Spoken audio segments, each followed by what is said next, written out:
देश कोरोना की दूसरी लहर से बुरी तरीके से जूझ रहा है। पिछले 24 घंटों में 1,65,000 के आसपास केसेस रिकॉर्ड किए गए हैं, लेकिन मरने वालों का आंकड़ा अब भी चिंताजनक स्थिति में है। लेकिन दुनिया में दो देश अब भी ऐसे हैं जहां भारत से ज्यादा संक्रमण के मामले अब तक दर्ज किए जा चुके हैं, अमेरिका और ब्राजील। हालांकि अमेरिका की 60% जनता को वैक्सीन लग चुकी हैं, जो कि धीरे धीरे कोरोना के प्रकोप से अब बाहर आ चुका है। लेकिन दूसरी ओर ब्राजील है कि पिछले 1 साल से कोरोना के केसेस यहाँ कम होने का नाम नहीं ले रहे और अब तो बच्चे भी कोरोना का शिकार बन रहे हैं। ऐसे में लोगों का गुस्सा फूट रहा है देश के राष्ट्रपति जायर बोल्सोनारो पर। 200 शहरों में हजारों की संख्या में प्रदर्शनकारियों ने बोल्सोनारो के खिलाफ प्रदर्शन किया। आपको याद रहे कि ये वो वही ब्राजील के राष्ट्रपति हैं जो कि कोरोना को पहले मामूली फ्लू बता चुके हैं। हालांकि देश जो पिछले 1 महीने से कोरोना की दूसरी लहर में हाल देख रहा है, ब्राजील के हाल भी पिछले 1 साल से कुछ ऐसे ही हैं। नमस्कार, मैं हूं आपके साथ श्रेया बहुगुणा और आप देख रहे हैं न्यूज़ तक। अस्पतालों में लंबी लाइन, शवगृहों में लंबी लाइन, कोरोना से मरे हुए लोगों के शव को कुछ ऐसा ही छोड़ देना या फिर अपनों की जान बचाने के लिए सरकार नहीं बल्कि आम जनता से मदद मांगना, ये तमाम बातें आपको कुछ जानी पहचानी लग रही होंगी। लेकिन यह हाल सिर्फ देश का नहीं बल्कि लातिन अमेरिकी देश ब्राजील का भी है, जहां कोरोना से दूसरे सबसे बुरी तरह प्रभावित देश ब्राजील में हजारों लोग सड़कों पर उतर चुके हैं और अपने ही राष्ट्रपति जायर बोल्सोनारो के खिलाफ प्रदर्शन कर रहे हैं। जनता देश को बुरी तरह प्रभावित करने वाले कोरोना संकट के लिए राष्ट्रपति को ही जिम्मेदार मानती है।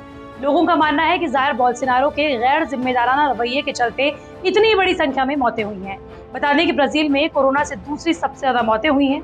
यहाँ 4,61,000 से ज्यादा लोगों की अब तक जान जा चुकी है और तीसरे सबसे ज्यादा 1,64,00,000 लोग कोरोना से संक्रमित हो चुके हैं।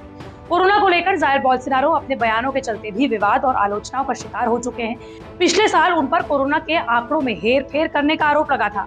महामारी की शुरुआत से ही वो कोरोना वायरस को हल्के में लेते आए।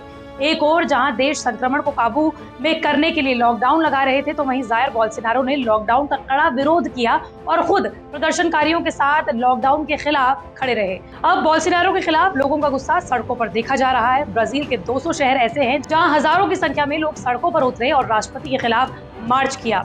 बोल्सोनारो जेनोसाइड यानी कि बोल्सोनारो नरसंहार, गो अवे बोसो वायरस यानी कि बोसो वायरस भाग जाओ जैसे नारे लगाए गए। ब्राजील के कई शहरों में अब इस तरह के प्रदर्शन देखने को मिल रहे हैं। अंग्रेजी अखबार द गार्जियन की रिपोर्ट्स के मुताबिक प्रदर्शनकारी महाभियोग चलाकर बोल्सोनारो को हटाने की मांग कर रहे हैं। न्यूज एजेंसी AFP की रिपोर्ट्स के मुताबिक प्रदर्शनकारियों ने कहा कि हमें इस सरकार से कहना होगा, बस बहुत हो गया। इस रैली में लोगों का कहना था वैक्सीनेशन समय पर शुरू कर दिया होता तो कई लोगों की जान बच सकती थी। बता दें कि बोल्सोनारो पर टीकाकरण की धीमी रफ्तार के आरोप भी लगते रहे हैं।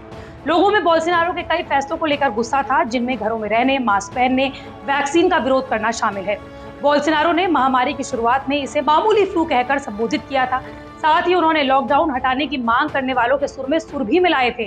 वो खुद लॉकडाउन विरोधी प्रदर्शनों में शामिल हुए थे, जिसकी वजह से ब्राजील तबाही की कगार पर आ गया। हालांकि भारत के हाल भी कुछ अलग नहीं है। लाखों की संख्या में कोरोना से लोगों की मौत हो चुकी है। वैज्ञानिक जो कई समय पहले ही सरकार को चेता रहे थे, लेकिन उनकी बात को नहीं सुना गया।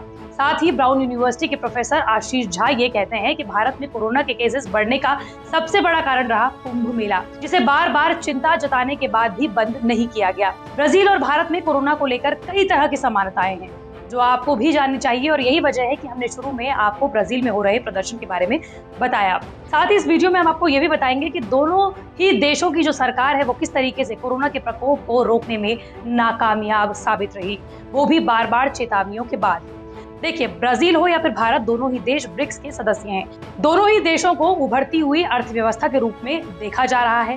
साथ ही दोनों ही देशों के नेता भारी बहुमत से देश की गद्दी पर बैठे। ब्राजील के राष्ट्रपति बने जायर बोल्सोनारो और देश के प्रधानमंत्री बने नरेंद्र मोदी।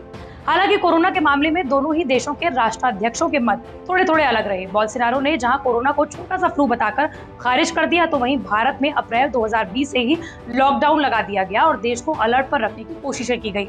सरकार ने बार बार लोगों को चेताया। देश में अलग अलग तरह के दिशा निर्देशों को जारी कर दिया गया था। फेस मास्क पहनना हो, चाहे सोशल डिस्टेंसिंग का पालन करना हो, या फिर अपने हाथ बार बार सैनिटाइज करना हो, या फिर धुलते रहना हो, इस तरह के तमाम दिशा निर्देशों को देश में लागू किया गया। हालांकि ब्राजील में राष्ट्रपति खुद कोरोना के अस्तित्व को नकारते रहे। पहली लहर में तो देश को खूब अलर्ट पर रखा गया, लेकिन दूसरी लहर की गंभीरता को देखते हुए ऐसा लगता है कि शायद मोदी सरकार स्थिति गंभीरता को पहली बार की तरह समझ नहीं पाई। सरकार ने अपनी पीठ थपथपाते हुए फरवरी को ही देश को कोरोना फ्री बता दिया, जो जल्दबाजी थी, और फिर चुनावी रैलियां और कुंभ जैसे इवेंट्स का आयोजन किया गया, जिससे स्थिति आउट ऑफ कंट्रोल हो गई। और यही वजह है कि पिछले 1 महीने से पूरा देश कोरोना की दूसरी लहर से बचने की कोशिश कर रहा है। हालांकि विशेषज्ञों ने चेताया है कि भारत के लिए बस यही समय नहीं है जो चिंताजनक है। आने वाले समय में यानी कि 6 से 8 महीने बाद कोरोना की तीसरी लहर भी आ सकती है, और यही वजह है कि देश के अलग अलग राज्यों में लॉकडाउन जैसी कड़ी पाबंदियों को लगा दिया गया है। अगर स्थिति आउट ऑफ कंट्रोल रही या फिर स्थिति को अभी नहीं संभाला गया, देश के हेल्थ सिस्टम को अभी नहीं संभाला गया, चुनावी रैलियां हो या फिर कुंभ जैसे इवेंट हो, उन्हें दोबारा ना आयोजित किया गया, तो हम कोरोना की तीसरी लहर से बच सकते हैं। लेकिन अभी फिलहाल ये वो वक्त है जब हम सभी को मिलकर काम करना होगा और सरकार को ज्यादा सख्ती के साथ आगे बढ़ते रहना होगा कोरोना के खिलाफ, ताकि ब्राजील जैसी स्थिति ना उभरे। मंडे टू फ्राइडे में इसी तरह की वीडियो आप तक लाती रहूंगी। अगर आप भी किसी टॉपिक के बारे में जानना चाहते हैं तो कमेंट बॉक्स पर जरूर बताएं।